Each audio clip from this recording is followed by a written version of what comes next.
Nadie es profeta en su tierra. Hermanos,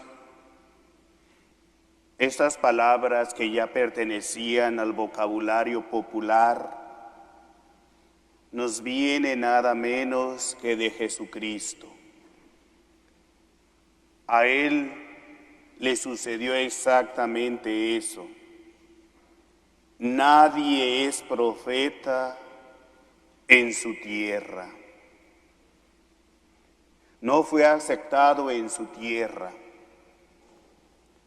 Después de haber predicado unas cuantas cosas en varios sitios y después de haber realizado unos cuantos milagros por aquí o por allá en Galilea, Jesús decide volver a Nazaret. Nazaret era el pueblo de su madre, donde él era bien conocido, el sitio donde había crecido, donde había vivido y trabajado, en el cual tenía su casa, sus parientes, sus amigos. Y como era costumbre, nos dice el Evangelio de hoy, un sábado entró en la sinagoga de Nazaret y se puso a enseñar. El pasaje de San Marcos no nos informa qué fue lo que enseñó, ni qué lectura fue la que hizo. Pero si nosotros buscamos en el Evangelio de San Lucas, nada menos y nada más que Jesús leyó el libro del profeta Isaías, en el que dice: el Espíritu del Señor está sobre mí, porque me ha ungido. Y al terminar la lectura, enrolló el libro, lo devolvió al ayudante y se sentó. Y cuando todo el mundo tenía los ojos fijos en él, diciendo: hoy se ha cumplido estas profecías que acaban de escuchar. Lo cual equivalía a decir: miren, el profeta Isaías se está refiriendo a mí. Podemos imaginarnos la impresión de los presentes. Nos dicen los evangelios que la gente estaba de acuerdo con lo que decía y se impresionaban por la sabiduría de sus enseñanzas. Pero además de eso, porque claro, venía respaldado de los milagros que había hecho en otros lugares. Entonces se preguntaban los que estaban oyendo: ¿de dónde aprendió este hombre tantas cosas? ¿De dónde le viene esa sabiduría y ese poder para hacer milagros? Y como era muy conocido, estaban desconcertados. Pero no es este el carpintero, decían, el hijo de María, el hermano de Santiago, de José, de Judas y Simón. ¿No viven aquí entre nosotros sus hermanas? Definitivamente, no les cabía en la cabeza de que uno de allí mismo pudiera saber tanto, mucho menos ser el Mesías esperado. Aquí es importante reflexionar sobre la palabra hermanos y hermanas, término que significaba no solamente hermanos biológicamente, sino que en el léxico, en el vocabulario griego, no existen las palabras primo, tío, abuelo, abuela. Todos se llamaban hermanos, parientes. Los católicos sabemos que a pesar de todo lo que pueden decir los no católicos, Jesús fue el único hijo de la Virgen María.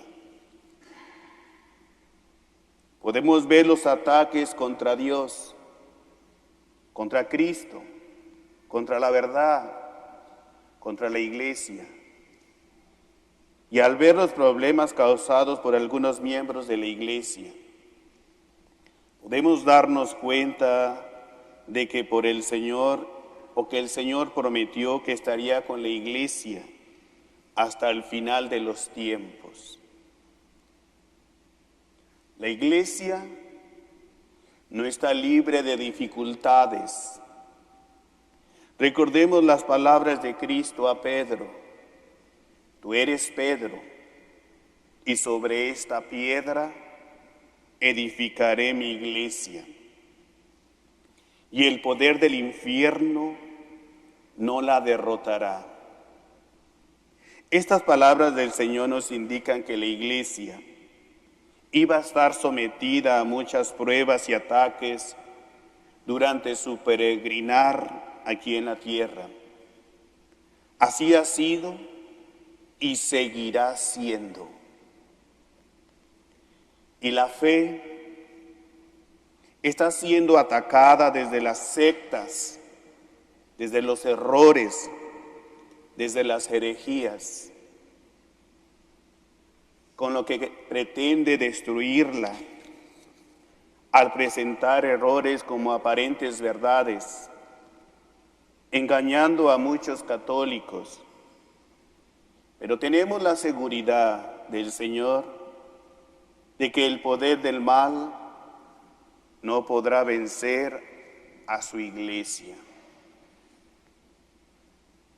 Mis hermanos, es importante que cuestionemos nuestra fe. Muchas veces nosotros mismos nos alejamos de la iglesia, nos cambiamos de religión o nos vamos con aquellas que menos obligaciones nos pidan. Y luego decimos, es que en la iglesia católica. Ok. ¿Por qué? Porque no hemos valorado lo que realmente tenemos. No. Y corremos más fácil a esas sectas, a esas disque religiones. Por eso es importante que nuestra fe despierte, que de nuestra fe esté puesta no en los hombres, sino en Dios solamente. Por eso la iglesia no es perfecta aún, pues se mezcla con la realidad humana, es decir, somos pecadores, con su realidad divina, como dolorosamente estamos pidiendo notar especialmente en nuestros días. La iglesia solo será perfecta, nos dice el Catecismo de la Iglesia, cuando Cristo vuelva glorioso a establecer su reinado definitivo, a establecer los cielos nuevos y la tierra nueva, la Jerusalén celestial, es decir, la morada de Dios en medio de los hombres. Pero es importante que volvamos a la sinagoga de Nazaret, que Jesús responde a los que estaban allí y les dice, todos honran a un profeta, menos los de su tierra, sus parientes y los de su casa. Y así es, así fue también para el ungido de Dios, el Mesías prometido, el Hijo de Dios hecho hombre. Y aunque hubiera querido, nos dice el Evangelio, no pudo hacer ahí ningún milagro. Jesús venía del norte, de Cafarnaún, donde, entre otros milagros, había vuelto a la vida a la hija del jefe de la sinagoga, Jairo. Eso nos decía el Evangelio del domingo pasado. Pero aquí en Nazaret solo curó a algunos enfermos imponiéndole las manos y estaba extrañado de la incredulidad de aquella gente. Es justamente la incredulidad de los paisanos de Nazaret lo que impide obrar grandes milagros por lo que hizo en otras partes, porque Dios usa la omnipotencia en favor de los que no creen.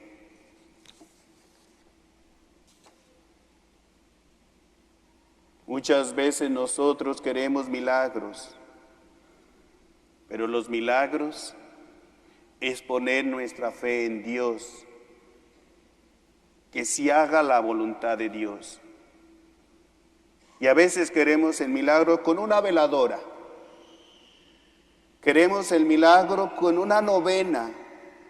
No, el milagro se va a realizar cuando tú tienes fe, cuando tú crees en Dios, se va a realizar. Y muchas veces, mis hermanos, acudimos a la iglesia cuando nos aprieta el zapato, cuando tenemos la piedrita que nos cala. Y venimos a la iglesia, traemos un ramo de flores, traemos una veladora, entramos y hacemos nuestra novena y pensamos que ya, no. Eso es una fe como la llamarada de un petate, como prendes un cerillo y se apaga. Así es. La fe debe de crecer y mantenernos firmes. Por eso Jesús, a la mujer que le tocó el manto, porque tenía fe, porque ella se dijo a sí misma, si le toco el manto me voy a curar. Y Jesús, ¿qué le dice? Tu fe te ha salvado. Y solía decir a los que curaba, o cuando llegan y le dicen al de la sinagoga, Jairo, ya no molestes al maestro, tu hija ha muerto. Jesús escucha y Jesús, ¿qué le dice? Basta que tengas fe, basta que tengas fe. En Nazaret, entonces se limitó a ayudar a los pocos que tenían fe. Por eso, si no tenemos fe, el milagro no se realiza. Tenemos que tener fe, creer en Dios y hacer su voluntad. Por eso es que se salvan unos y otros no. Jesús quiere salvar a todos, pero unos lo reconocen como Salvador, otros no.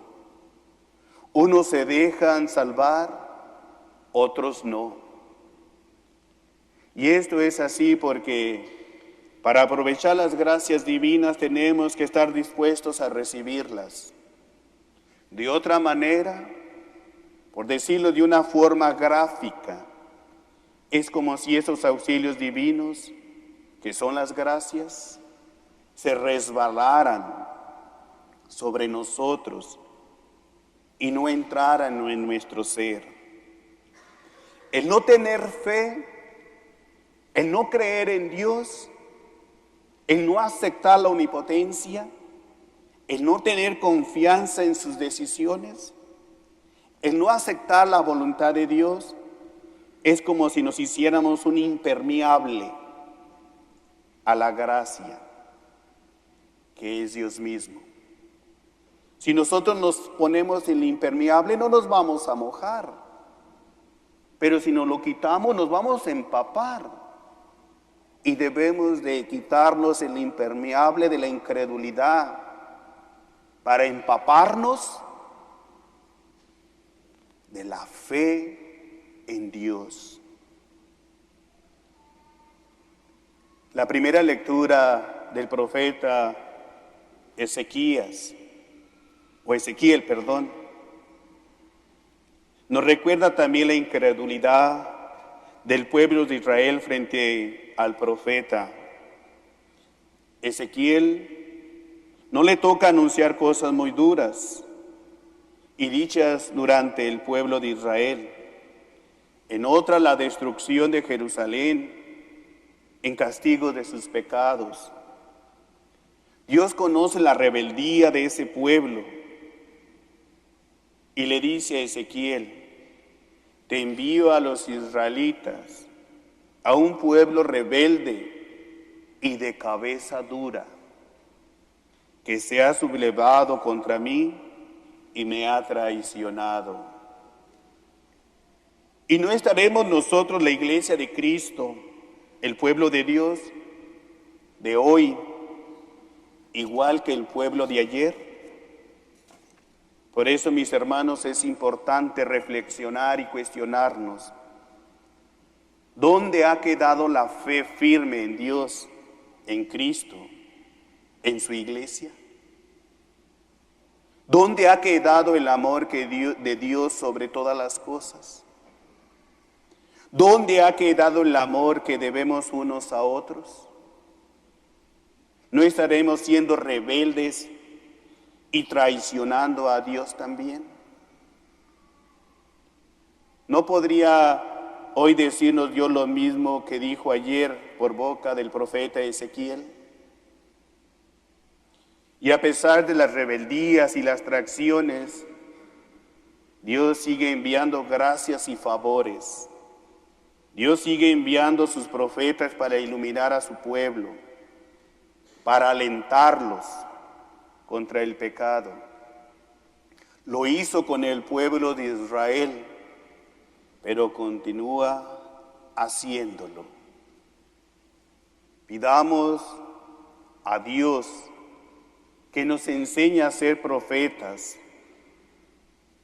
que nos dé valor cuando tengamos miedo, cuando nos sentimos débiles e insignificantes. Pidamos a Dios que nos acompañe cuando el resto de la gente nos critique o no nos comprenda.